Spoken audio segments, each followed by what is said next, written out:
Welcome back to A Light in the Dark. My name is Stephanie, and I believe this is episode 7. Just really trying to see how the Lord wants me to share my story. I know it could be powerful, but it's sometimes difficult for me to share because I want to protect those who are part of my story. I know that, they never meant to harm me. They were dealing with their own stuff. And I hope that I can portray that as I share, that I could understand their struggle from a human perspective. And I probably would have struggled the same. I have struggled in the same way. So as I grew on my journey, I could begin to look back and understand more why they did what they did. So it really helped heal me, and I'm thankful for that.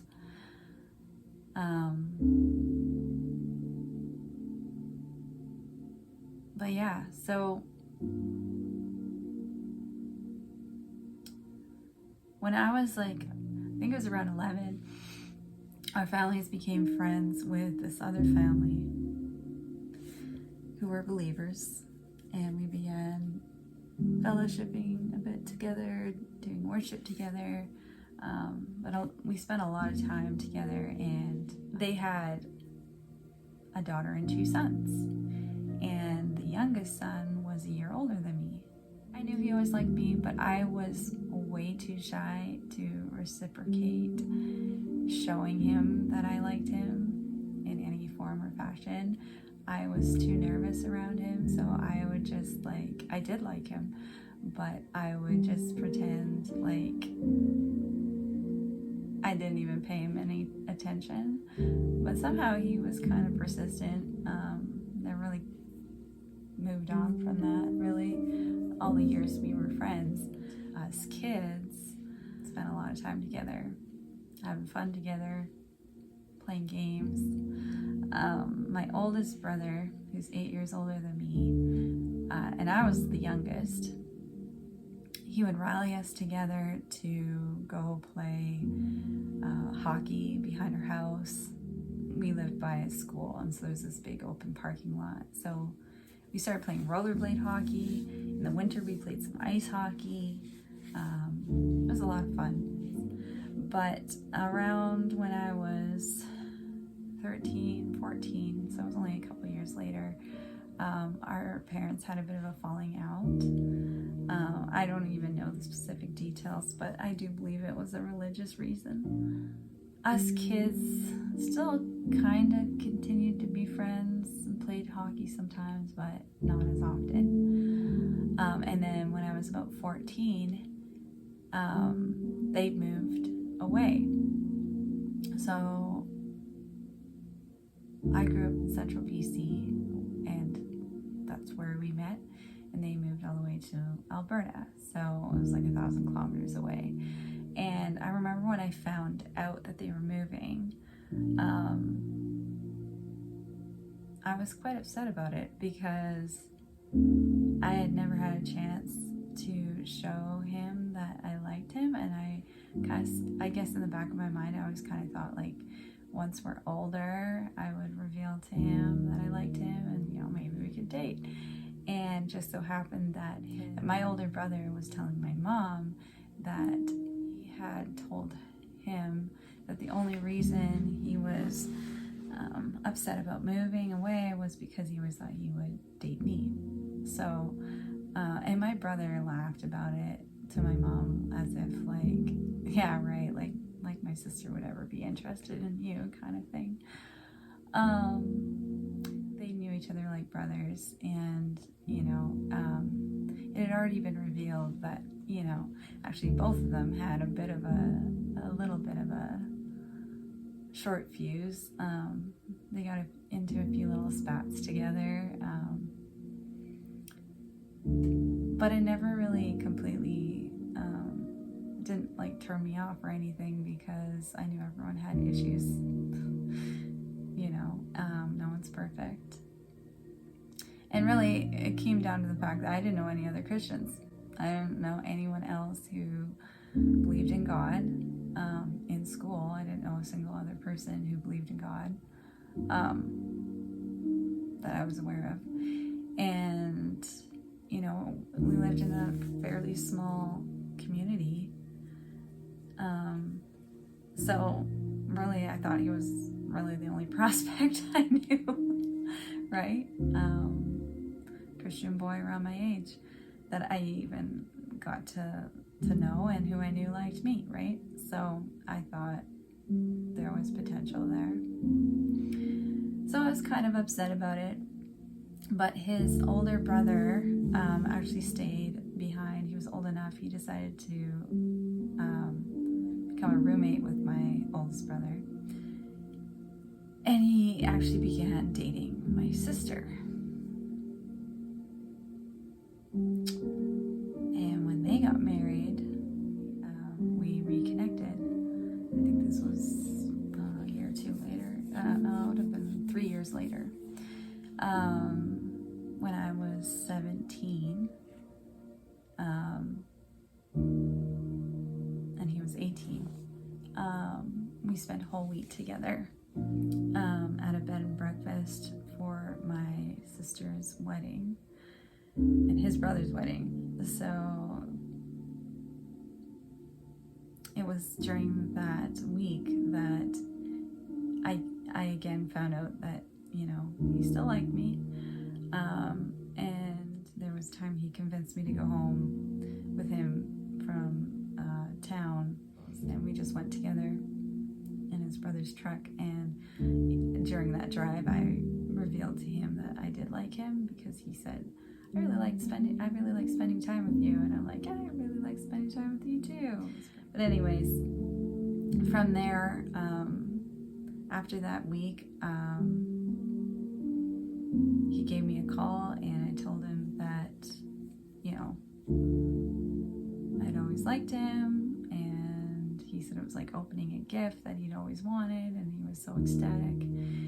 And so when we first started dating, we were both really on a high. I felt very loved by him, very appreciated, very valued. He felt so lucky to be with me. And it was great. Because I knew he always liked me, I was a little more forward with him, because it wasn't like I had any question or doubt in my mind if he liked me. I was the first one to initiate holding hands, kissed him first. I definitely have always been more of an affectionate person, physically affectionate person. That's one of my biggest love languages, I guess. And so, unfortunately, that wasn't really a good thing, because, we were still pretty young, and it was going to be a while before we could get married. So I recognized later on that was not good, because, it only made things more difficult as we moved forward. Things just progressed more and more physically. But I was so confident that, we're both Christians. We're not gonna cross any lines. Like, in my mind, it was so clear to me that, I could trust that wouldn't happen. That we both wanted to wait until marriage. And so I wasn't concerned at all. I thought, we could still be affectionate. My parents never really necessarily said it was wrong to be affectionate while dating. They never really said one way or another.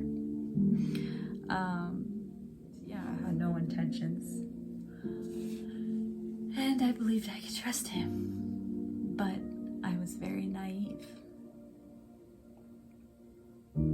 Extremely naive. And there were some issues that we had through our relationship that that came up where it turned out that, you know, if I was upset with something that he said or did, it was like I couldn't even put my finger on why I was upset, but I would kind of like pull back, and I was kind of like less loving to him. I wasn't as affectionate to him, and he could tell like something was wrong. And he would ask me if something was wrong. Like, oh no, nothing's wrong. And he'd really persist. And finally, I was like, I don't even know why I'm upset. And you know, we'd talk it out, and then I'd realize what it was. And then he kind of taught me through that to be honest about what was bothering me. And I'm sure that has a lot to do with my previous experiences growing up, where it was like if I shared, you know, that I was hurt by something that, say, my friend did, that I would get more backlash from it. It was never a good thing. So I think I learned to just stuff things, that if things bothered me, I didn't tell anyone. I didn't say that it upset me. I just kind of buried it. So he kind of helped me to learn that that was not a healthy thing, and I needed to be honest. I think it also stems from the fact that I think there were a few times growing up where I was upset about something, and like I don't even have an exact memory of this, but I just have sort of this recall that there were times when I was upset about something, and my mom kind of insinuated that I shouldn't be upset about it. And so again, it was like my feelings were never validated, and so I thought that it meant I couldn't be honest about how I was feeling about something. So instead of, you know, dealing with it, I would stuff it and then grow kind of cold or resentful towards the other person about it. And yeah, through this relationship, it kind of started to reveal that more and more, that like, oh, I'm just like holding things, and I had held things in so much I couldn't even identify what was bothering me. So he actually really helped me to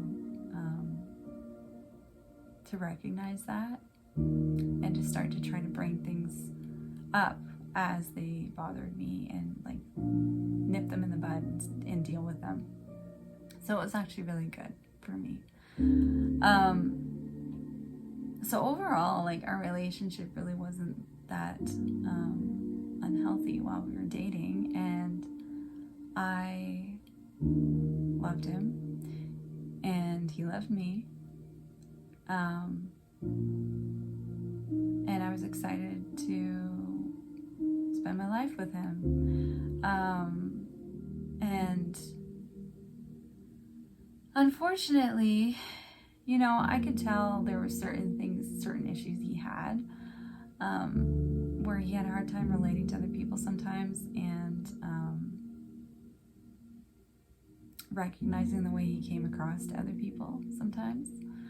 There was times people would be offended or upset by something he said or did, and he didn't understand why, and then I would try to like explain to him, well, you kind of said it in a way that was offensive. And that was often what would trip me up with him too, was he would say or do something that I would take one way, and then when it came down to when we talk it out, I realized like, oh, that's not actually what he meant. So there were certain things that he would do and say that people would take the wrong way, and me included. And he struggled with that, with being misunderstood a lot of the time. He didn't really recognize the way that he came across sometimes, that the way that he would say certain things, and act, he came across in a way that it almost seemed like he was irritated or upset with you. And so that's why oftentimes I would get upset. And then because at that point, while we were dating, he didn't want there to be, it bothered him that there was something between us. He would investigate it, and then it would come to the surface. I would explain why I was upset, and then he would explain, well, that's not what I meant at all, and he would clear the air, and then I'd feel good, and we'd carry on. But he did have this issue, with relating to people, but I kind of understood, I came to understand that, he didn't mean anything by it, really. So it was something I overlooked. And he definitely had some, insecurities, but even being with me, I think was healing him of some of those insecurities, because his older brother always made him feel less than. And for some reason, I kind of was attracted to that, because I knew he didn't think much of himself, but I could see that, he wasn't as pathetic as he thought or his brother made out, So he also had a very strong work ethic. His parents homeschooled him, and he seemed to have a lot of drive to, he started working when he was very young. And they also taught their kids to budget from a young age. They gave them an allowance, and they had to buy their own clothes.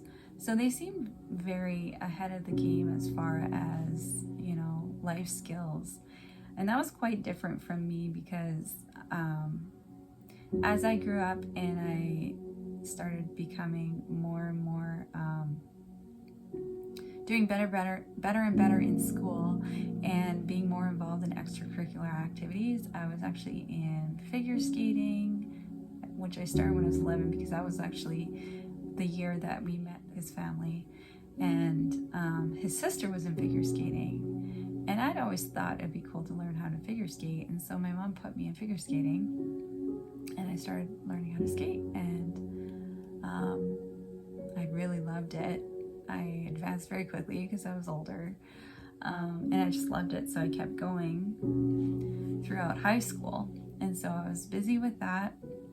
I would go 2 mornings a week, 2 evenings, Monday evenings. I was very busy because I was also in band. I had band immediately after school on Mondays, and then I'd walk to the arena, and I would skate, and I wouldn't get home till 8 p.m. So I was pretty busy between my extracurricular activities and school. I didn't have time to really have any other responsibilities at home, and so it wasn't that I never did like she did. We all had to clean the house once a week. We had chores every evening. We took turns doing the dishes, and there was a couple times I made some meals. I did learn to cook a little bit. I did learn some housemaking skills, but I didn't really have any big responsibilities at home, and especially financially. I never had my own bank account. I didn't have an allowance. My mom just bought us what we needed. She even packed our lunches pretty much almost right through high school, just about, not quite, but up till at least grade 10, I think, possibly. So, yeah, which she did in love, but I realized later on in my life that kind of set me back a little bit when I did become a wife and a homemaker. But I also did at a very young age, so that didn't help. But at any rate, he seemed a lot more put together that way, and I think that attracted me as well. But at any rate, so while we were dating, you know, I might have had a few little concerns, but nothing major, nothing I thought we couldn't work through. And like I said, you know, I knew he was a Christian. But at this point in my life, I was simply, you know, we weren't even going to church through all those years. My parents felt like they were led out of the church. There was a lot of reasons why they felt that way. They saw some corruption in it. Some of the leaders, and anyways, I don't know the full details, but I know they felt led to, and that's kind of what led us to fellowship and worship with other believers at home, including with his family. And so at any rate, you know, we didn't have any other, we weren't going to church, we weren't really fellowshipping with anyone at this point because our families had kind of fallen apart. We weren't really doing that anymore. But you know, we both had that foundation of believing in God from, you know, from our upbringing. But we both didn't have a personal relationship with God. We weren't actively seeking God at all. We just believed in God. That was it. I didn't seek God about whether this relationship was from him, if he wanted me to marry him, any of that. At that point in my life, I didn't think God was really concerned with all of that. As long as you tried to live right, you know, I didn't think God was concerned with who you married and what you did in life, any of that stuff, really. I mean, as far as, you know, marriage, career, any of that kind of thing. I never really thought that God was super concerned. Like, I thought you had a lot of freedom in picking that stuff, as long as you were trying to follow God, follow God's commandments.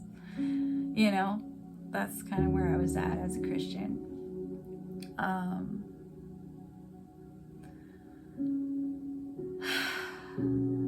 Now, you know, we were very, like I mentioned, very physically affectionate. I was a very physically affectionate person, always have been. But that didn't mean that I was tempted in any way. I knew there's no doubt in my mind that I wasn't struggling with temptation to fornicate. I wanted to abstain. There was no question, there was no struggle in my mind, you know, with that. But like I was saying, I had a lot of naivety. And unfortunately, I didn't realize that that might be a struggle that he was having. And as time went on, you know, we became more and more physically intimate and put ourselves in more and more vulnerable positions. You know, at this point, he had actually moved back because we were having a long distance relationship for about 9 months. He would drive all the way up on a regular weekend, which was 1,000 kilometers, just to spend time with me for a day and a half, and then drive all the way home, go back to work Monday morning.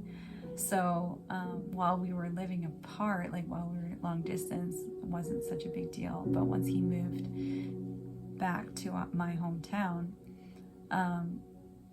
we started spending a lot more time together. He'd bought a house with his brother as a rental property, and we were working on getting the basement set up into 2 suites. And I was helping with that. But anyway, once he moved, you know, it gave me greater opportunity to spend time with him. And then, you know, obviously because I had a license, I would, after school, I'd go and hang out with him, and then I'd be there pretty much all evening, and then I'd go home for the night. And there was a couple of times where, you know, I would stay too late, and we'd get too intimate. But I still had this naivety and believed like we would never cross that line. And so I didn't really have any strong conviction about it. I didn't think what we were doing was necessarily wrong. I had it in my mind that, as long as we don't cross this line, we're fine. I didn't feel any really way about it until one time when we put ourselves in such a vulnerable position that it allowed for it to happen. And I honestly was not expecting it, and I didn't know how to react in the moment because I just didn't think it was going to ever happen. And I didn't know how to, me being me, I didn't want to hurt him or offend him, and so I kind of allowed it, but then I was crushed inside.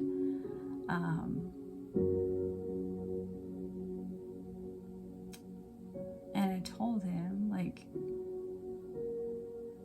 can't do this, and I broke down crying.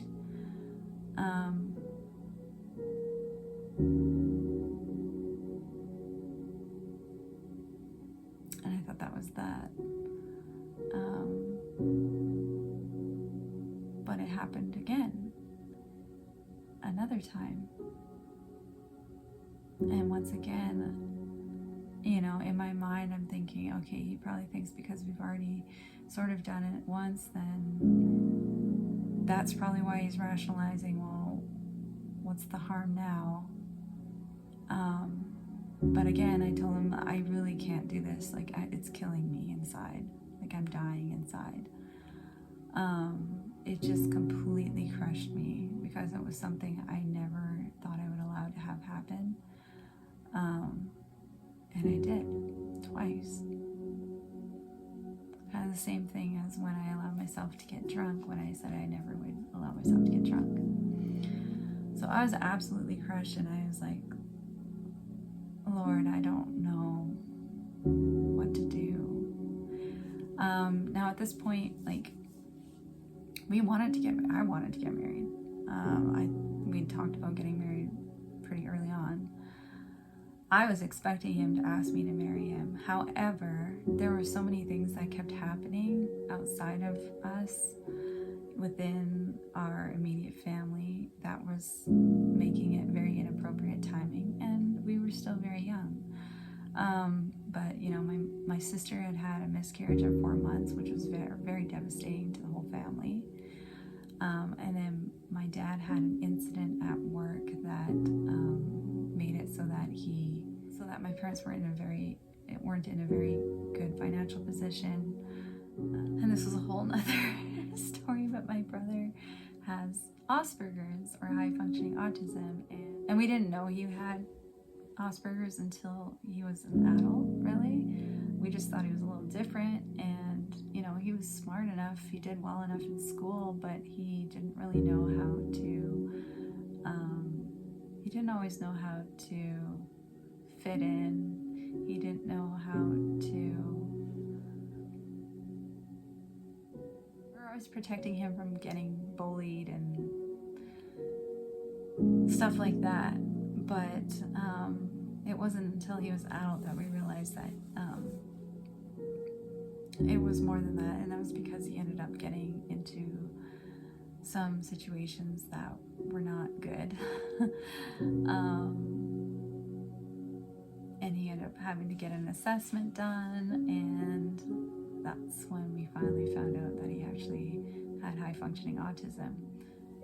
And I was in college, and I didn't know this, but apparently he felt like he should wait until after I was done college. It was only a year program, but he felt like he should wait until after I was done my college program to get engaged and plan a wedding so that I could focus on my schooling until then. But I actually wasn't aware of that, and I thought I was pretty confident he already had a ring, and I was waiting for him to propose. And so I was kind of like, why is it taking so long? I wanted it to be a little bit of a surprise, so I didn't ask him, but I was like, hey, any day now.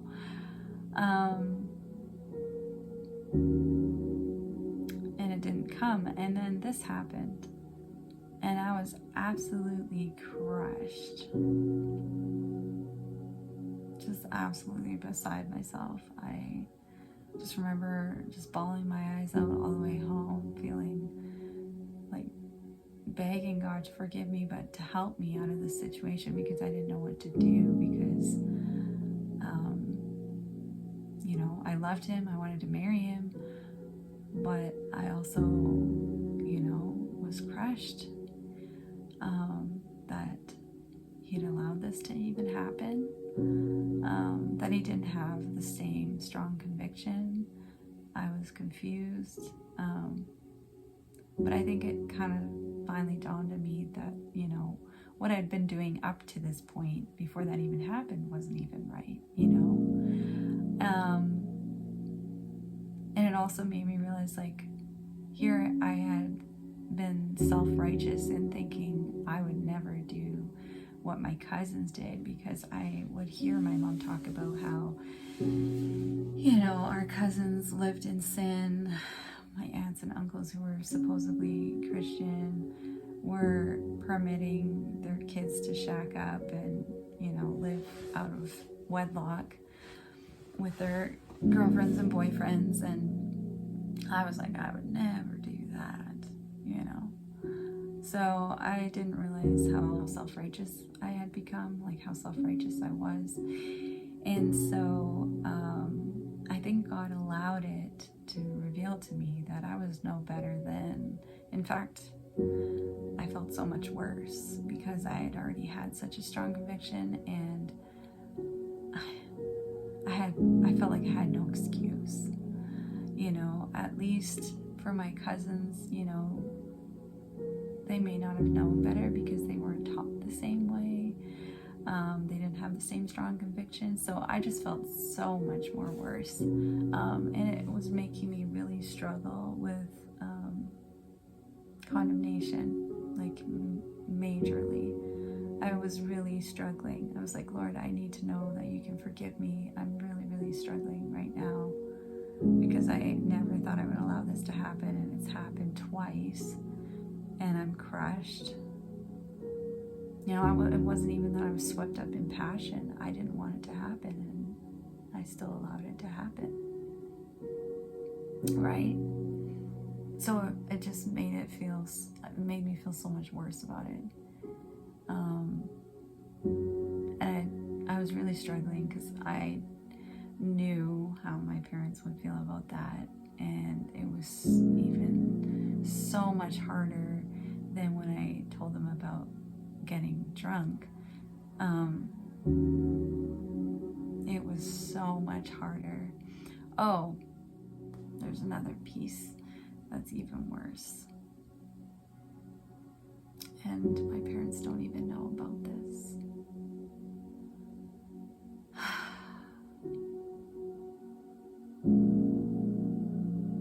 So when I told him that I couldn't do this the second time, his eyes went wide, and he said, "What do you mean?" And what I meant was I just couldn't do it. Like, it was spiritually killing me. But his interpretation was that it was the wrong time of month, and I could get pregnant. Now, I wasn't even thinking about that, because I just didn't want to do it, period. But obviously, because we had no intention of doing this in the first place, we had absolutely zero protection. And I don't know what was going through his mind, why he wouldn't have. I guess he just assumed that if I was allowing this, it must be an okay time. Not sure what was going through his mind, but apparently it was already too late. And I was like, well, I mean, it's possible I could get pregnant. I didn't even think of that.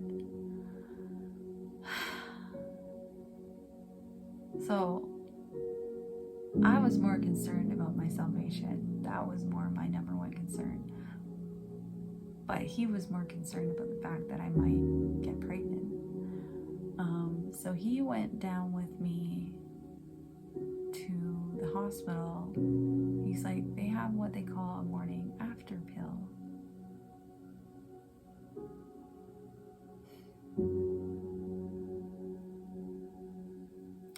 And I didn't really like the idea of it, because I was like, well, if I get pregnant, like, I wouldn't want to abort the baby. Like, there's no way I'd want to abort a baby. But he's like, he assured me, he's like, well, this isn't like that. It's just stopping it before it even happens. And so he kind of convinced me. He's like, it just makes sure that you won't get pregnant. It's no different than any other type of contraceptive. So he convinced me of it, and we went to the hospital, and I actually happened to see a cousin's wife there was working when we were there, and I remember thinking, I hope this doesn't get back to anyone. But anyways, we got the pill prescribed or whatever, and I guess I was supposed to take one at a certain time and then take a second one within a certain time frame. And I took the first one, and I set an alarm because I had to get up like in the middle of the night or something to take the second one, to take it at the right time.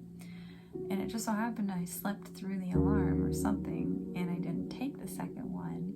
And when I woke up, I realized I was late, and I was really like, oh no, like it might not work because I didn't do it right. So I took it at that point, but I was like kind of worried, like what if I were to still get pregnant and then it caused damage? And I still had a little bit of like, isn't that still kind of like aborting a baby? Like if I were just supposed to be getting pregnant, or I did get pregnant and it aborts it at that point, like I don't know how it works, right? So I was kind of confused, and I was feeling kind of like, ugh, I wish I wouldn't even have to take this. But I didn't even end up taking it correctly. You know, it did always make me kind of wonder, like, what if I stopped a life? Like, I don't know. But it is kind of a confusing thing, because, I mean, any contraceptive, that's basically what you're doing, right? But in this scenario, I felt like it was kind of different, because it was like there was a possibility it could have already, you know, the egg and the sperm could have already met and then it dissolved. Like, I feel like that's a little different. I don't actually know exactly how it works, but to me, I'm like, wouldn't it have happened already? I'm not sure.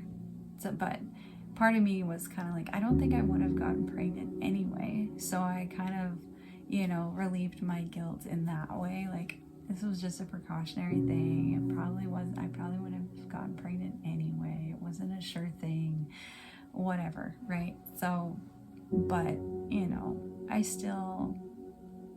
think I was carrying a little bit of guilt about that as well, about the whole situation, but largely just because, you know, we fornicated, and I told myself I would never allow that to happen. So it took up a lot of courage for me to share this with my parents, but he shared it with his parents first, and they were very encouraging of us to get married sooner than later.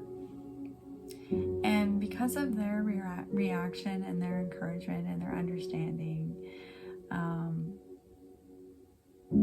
it did help encourage me, and he encouraged me to talk to my parents as well. So I did. I worked up the courage and I told them. And when I told them, they were actually quite understanding, and I was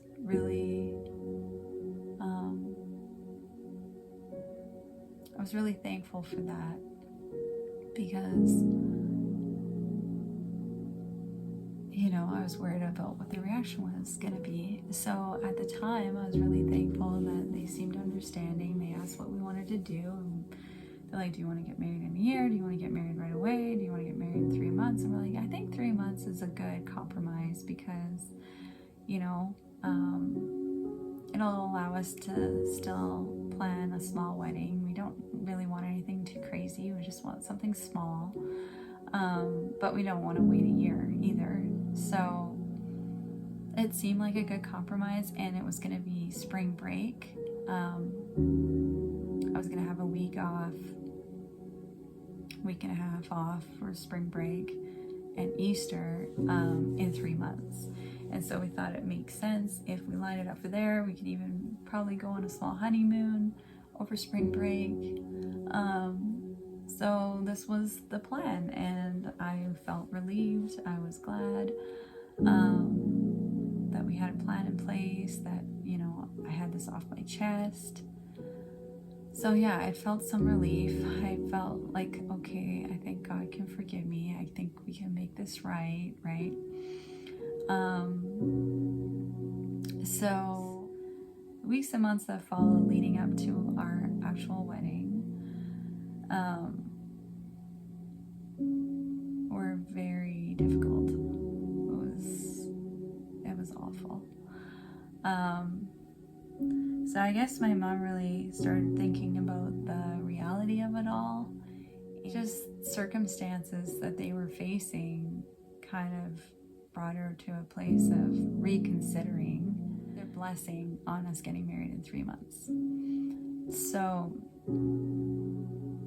but unfortunately, because she was more in her emotions and not really seeking the Lord specifically regarding, you know, how God wanted us to deal with this, in that time, she was a little more concerned about like how it would look, and also their circumstances, because they weren't in the best financial situation to be able to afford to put on a nice wedding. But I reassured her, well, we don't want anything fancy, and his parents were going to help pay for a lot of it, and he even sold his fancy car that he fixed up to his dad to help pay for part of the wedding and for our honeymoon.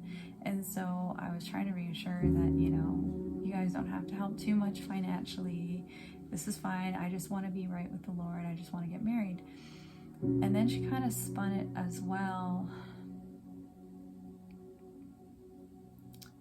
that she didn't know if we were truly repentant because we wanted to get married so quick. And this was really difficult for me to process at the time, because I was already struggling with condemnation.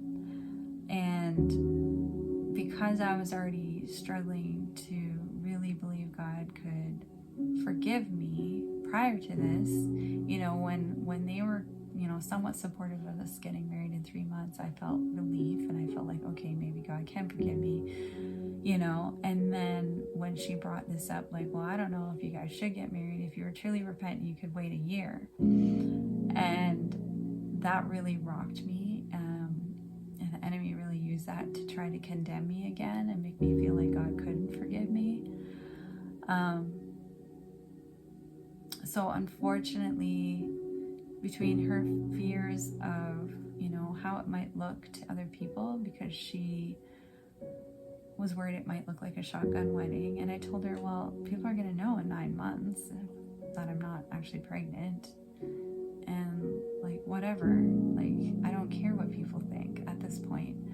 She was also really disappointed because she wanted to have a big wedding.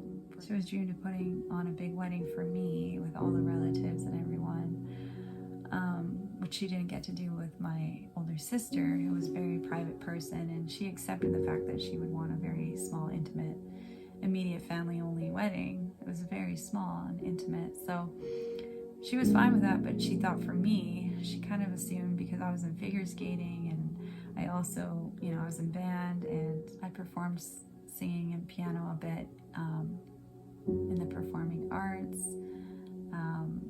I was in a musical play in high school. I did some drama. I was also a little more social. I was still a very introverted person, but I was a lot more social than my sister. So from her perspective, she assumed I'd want to have a much bigger wedding, but that actually wasn't true. I still wanted to have a more intimate wedding with just the people that I really cared about.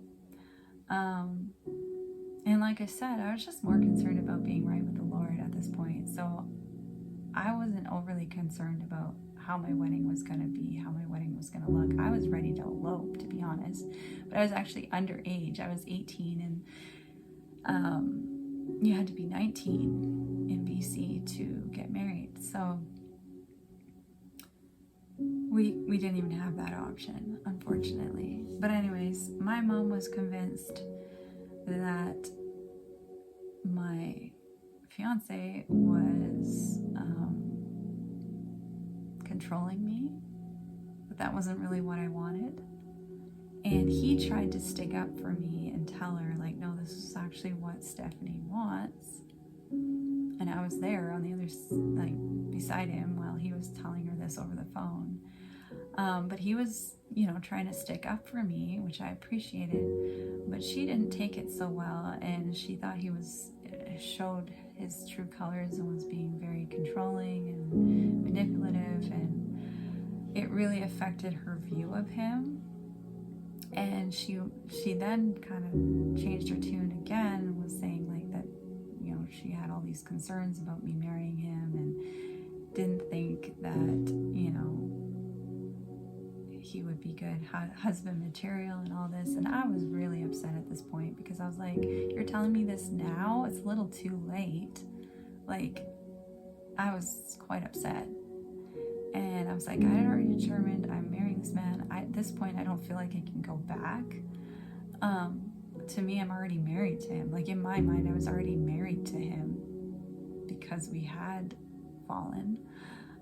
And this, to me, was the only way to marry. And it didn't make sense about waiting a year because I was like, I'm willing, like, if that's what it takes to make me right with God. But I'm like, it doesn't make any sense because it says in the Word, it's better to marry than to burn with passion, right? So I'm like, why would it? And I didn't want to put that kind of pressure on a relationship. So I was like, it just doesn't make any sense.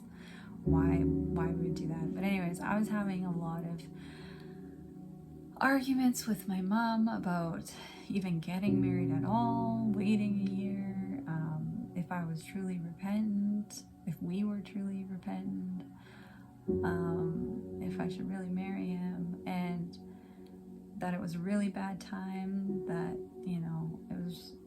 it wasn't fair to my dad because he wasn't in a good position at that time to give me the wedding that they wanted to give me, So because I was struggling with feeling like God could forgive me, the enemy really used all of that to make me feel like I couldn't be forgiven. I deserved all of this. I deserved the calamity that was coming from all of this.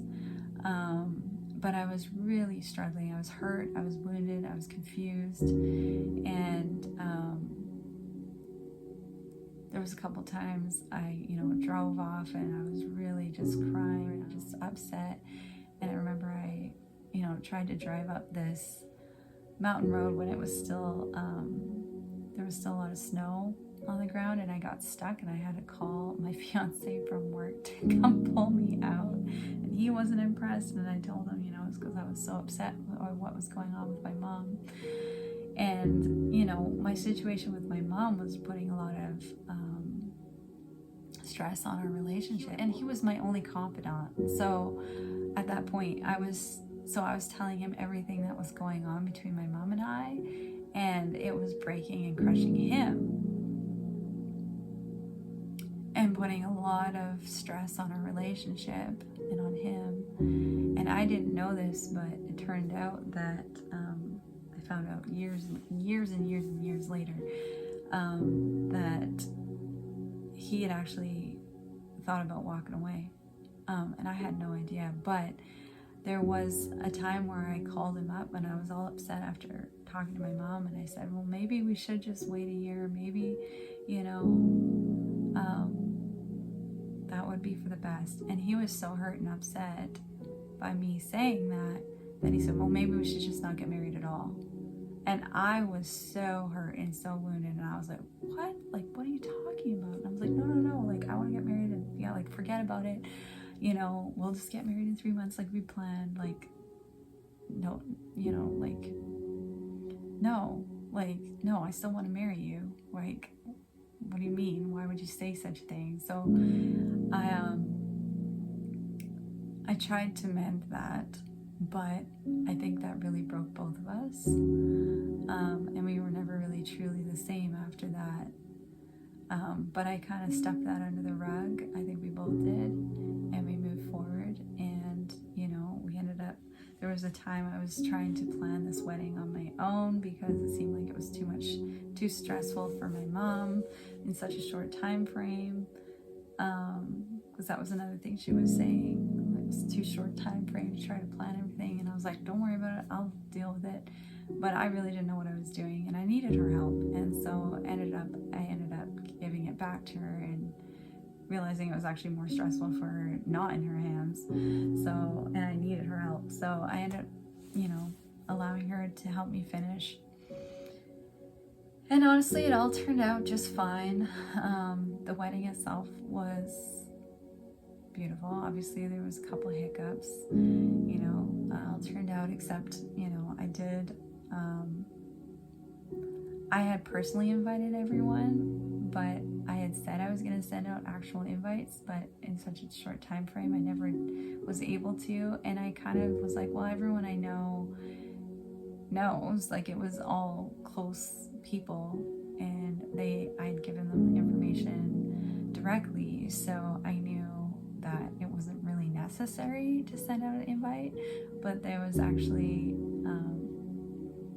one or two people that would show up, and I realized it was because I never gave them the specific details, and so I did feel really stupid about that. And there was also, I found out some hard feelings because I had invited a couple of my cousins because they were around my age and I was closest to them of all my relatives, extended family. But I didn't invite any of my aunts and uncles. But my cousins kind of just told my aunt and uncle that we were getting married, that I was getting married, and they presumed to come all the way from Alberta to come to my wedding. They came to my hometown, but we weren't even in my hometown for my wedding. We were 2.5 hours away, and so they couldn't even come. But when my other aunts and uncles who were from my hometown found out that they thought that they were invited and everyone else wasn't, it really upset everyone. And it was like, I didn't even invite them. And I only invited my cousins because, like I said, I was just inviting close friends and family, and to me they were kind of like friends, right? So that was a little bit of a gong show, and that was unfortunate. But otherwise, my wedding itself, it turned out beautiful. It was like, there was nothing I was upset about in regards to the wedding itself.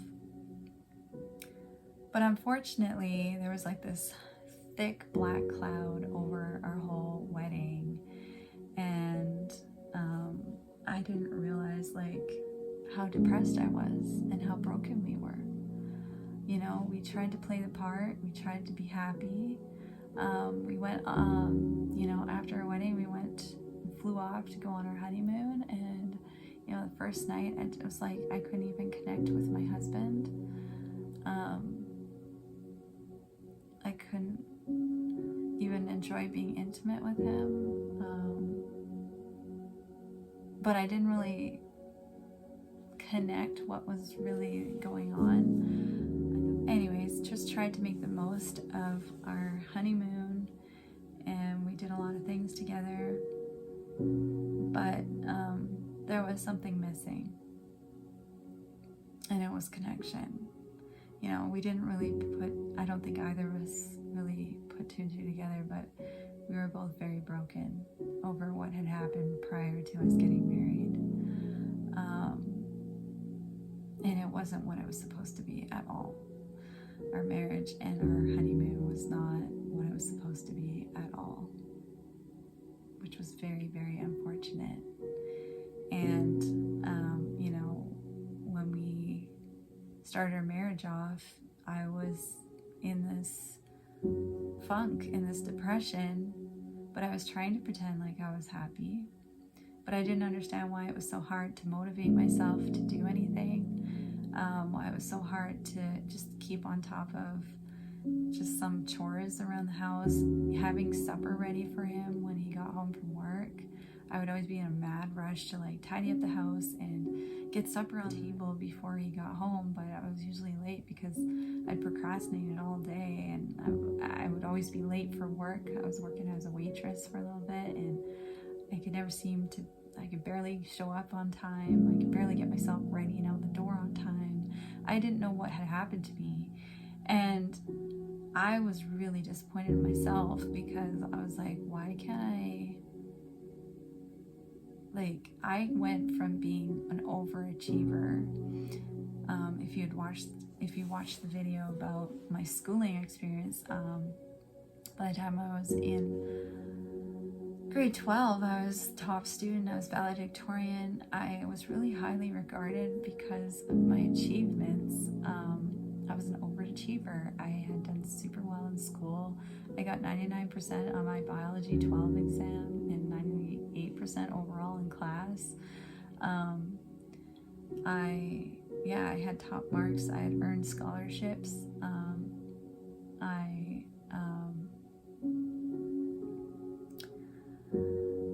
And I was in figure skating. I sang. I played flute in band. I was known to be an artist. I went on an Art Mexico trip, and my painting was donated as, part of the fundraiser for our trip. I just was known for being a high achiever, and then all of a sudden it was like I couldn't do the most basic of things, and I was really upset with myself. I also felt like a failure because a lot of people assumed I would go on to university, and while I was dating him, it was actually my graduating year that I started dating him, and he was actually the one that helped me realize like I didn't actually want to go to university. So I was contemplating going to university because obviously I'd done really well in school and everyone expected me to. But when I thought about what I wanted to do, I was like, I don't even know what I'd go to university for. Like, my biology teacher thought I should go on this health link program. It was like I don't know. We went away for 2 days to show us like all of the possible, just to show us what was available in the medical field that we could go into. And I knew I couldn't do it. I was so sick just being in the blood room when they showed us the blood bank, and when they were showing us how like the dummies they were putting the needles in. I was like, I had to have my head down between my knees because I was so ill, because it's just the whole, I don't know, ever since I was young, I had a heart arrhythmia when I was young. I had a heart murmur, I should say. And I remember I could hear sometimes when I'd lay on my pillow that my heartbeat wasn't always regular. So circulation always creeped me out when I was growing up, and I was still so creeped out by the whole circulatory system that I was like, there's no way I could deal with blood. There's no way I could be a nurse. There's no way. Even though I had, interest in biology, I was like, there's no way I could be a doctor. And I also knew at this point, because my brother has Asperger's, or high functioning autism. So my mom ended up getting a bunch of tests done for him and realized that he had high levels of mercury, aluminum, nickel, that were way off the charts, and that's often associated with autism. And so she had sort of started doing more and more research, realizing, the adverse effects of like vaccine, certain, even some experiences she had personally with with pharmaceuticals, realizing how harmful they can be. So I had some background knowledge that, you know, not everything in the medical field is necessarily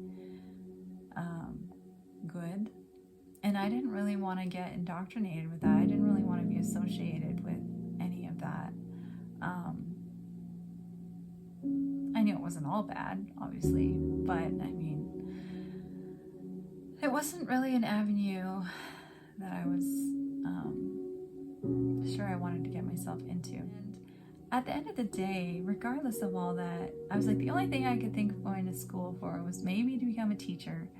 But I enjoyed more working one-on-one with like my friends if they were struggling, and I could explain it in a way that they understood it. I enjoyed that, and I was like, that's more being a teacher's assistant than being a teacher. I'd rather not have the responsibility of being up at the front of the class and the teaching plans and doing all the marking and spending a lot of time before and after school on that. I'd rather be just a teacher assistant and work with kids in school and be able to just go home at the end of the day. Because at the end of the day, I knew I wanted to be a mom. I always had it in my heart to be a mother, to be a homemaker, and I was like, if I'm gonna work, it has to work with my kids' schedule. Like, I'm not gonna work outside of, like, my career. I just didn't have a drive to have a career. I just was like, no, I'd rather be a homemaker, a wife, and a mother. And, you know, if I have a job, it would just be something that can kind of fit in with that. You know, if they're at school, like once they're school age and everyone's in school, then maybe I'd consider going to work during those hours that they're in school. So I never really had a strong desire to go to university, to have a big career for myself. That was never something I ever had a drive for. So I actually didn't even apply for many scholarships and bursaries because I was like, what am I going to use it for?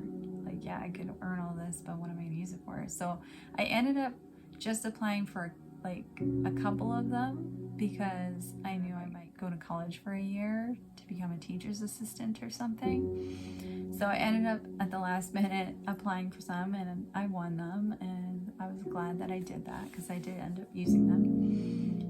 But like I said, I probably would have considered, you know, possibly even going into the medical field, you know, certainly going off to university if it hadn't been for my current boyfriend at the time saying, like, are you sure that's even what you want to do, or are you just doing it because other people want you to do it and are expecting you to do it? And then I realized, yeah, no, I'm just doing this because I'm trying to please other people. I'm trying to make other people proud of me.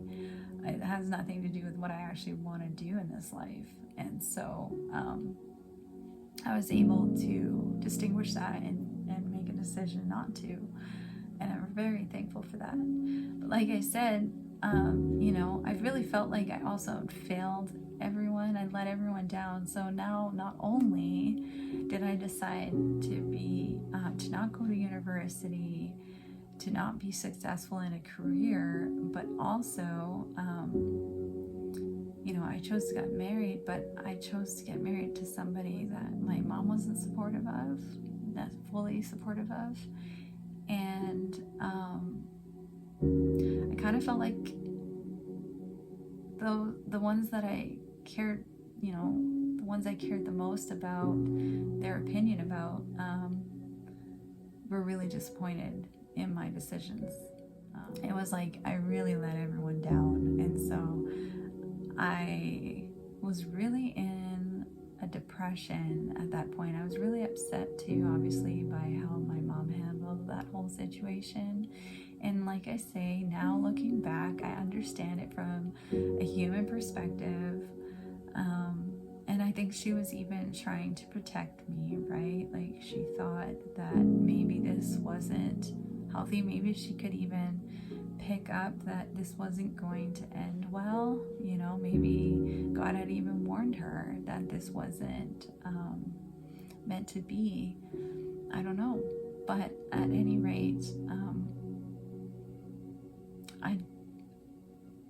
can say that I know that she didn't go about it correctly. And like I say, no one does unless they're seeking the Lord.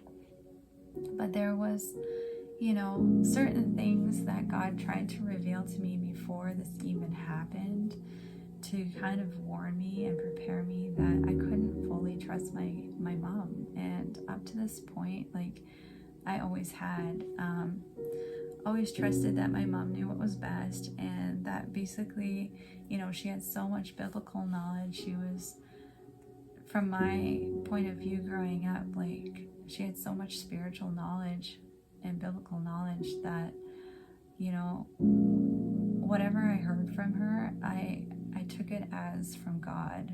And, as the years progressed, I think God tried to start to show me that I couldn't always trust what she said and what she taught, and that I needed to be grounded in my own faith, and I needed to know the word for myself.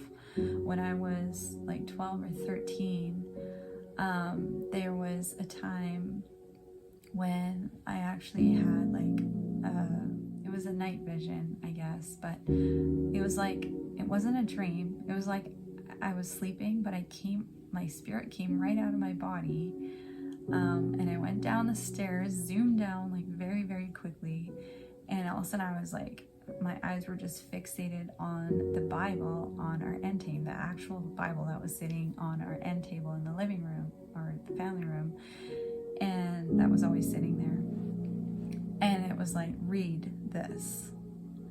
And I remember thinking afterwards, like, okay, obviously the Lord really wants me to read the Bible. And I tried to pick it up, I tried to read it, but I did find it kind of difficult. I read sections at a time, but I was always such a determined person to accomplish certain things at this point in my life that I was like, I'm gonna read it start to finish. And it's unfortunate I didn't just start at the New Testament, because I really had a hard time reading, through the Old Testament, and I would only get so far, and then I would kind of stop. And I did this a few times growing up. But anyways, I knew that the Lord was telling me I really needed to know the word for myself.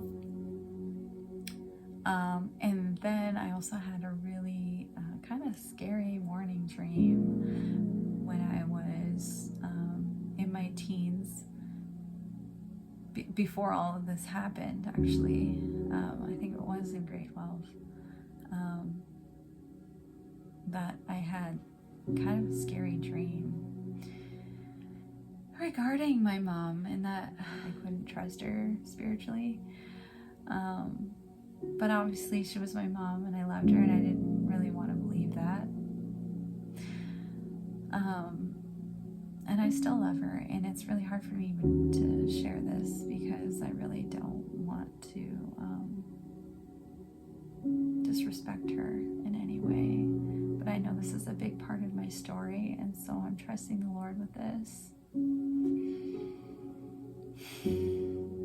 It's a hard thing to share when it comes to those that you love. I still really love her. And I know the Lord, has had a plan for her as well. She's been on her own journey. So, I'm still praying in faith that He takes her where she needs to be as well, right? We're all on this journey. So, at any rate, at that point, I think God was trying to warn me that I wasn't going to be able to lean on and trust her fully. And I had been praying for discernment as well. Because I heard my mom speak about, these things. And so I had a lot of spiritual knowledge and some biblical knowledge, but there were certain things that she would say and teach that would kind of hit me wrong. And I was like, that doesn't seem right. That doesn't seem right. Or even just when she would talk about, the cousins and aunts and uncles, and how they weren't really living right as Christians. I knew what she was saying was true, but I had a check in my spirit. I always had a check in my spirit that, it wasn't right to judge one another. What she was saying wasn't necessarily wrong or not true, but it was the way that she was saying it. And I think the Lord had given me discernment, but I didn't always trust it, because anytime I would try to challenge her, especially, if I was like, well, that doesn't seem right, this doesn't seem biblical or whatever, she really didn't receive it well. And I mean, I was young, right? I was young, I didn't know a lot, but obviously God had given me a gift of discernment at this point in my life, and she didn't want to recognize that, and I didn't even recognize it fully. I didn't trust it myself, but I just knew, okay, something doesn't sit right. But I still struggled with, wanting to believe that, she was in the right. I tried to do it in love, but I was still young. At any rate, I think God was trying to warn me up to this point, but I still, really looked up to my mom. I still really had a hard time questioning her philosophies, what she taught, what she believed, even if it didn't always feel right, So it was unfortunate. I didn't trust that. I didn't seek God more at that point in my life. I think he was always trying to get my attention. He was always trying to draw me in, but I was always more preoccupied in trying to win the affirmation of man. I think that's about all I'll share for this video. I've shared a lot, so I pray that it's blessed you. I pray, I know so far this has been a little harder to share. Lord, I just pray your will be done. I just pray it reaches whom it may, whom you will it to, Lord, and that it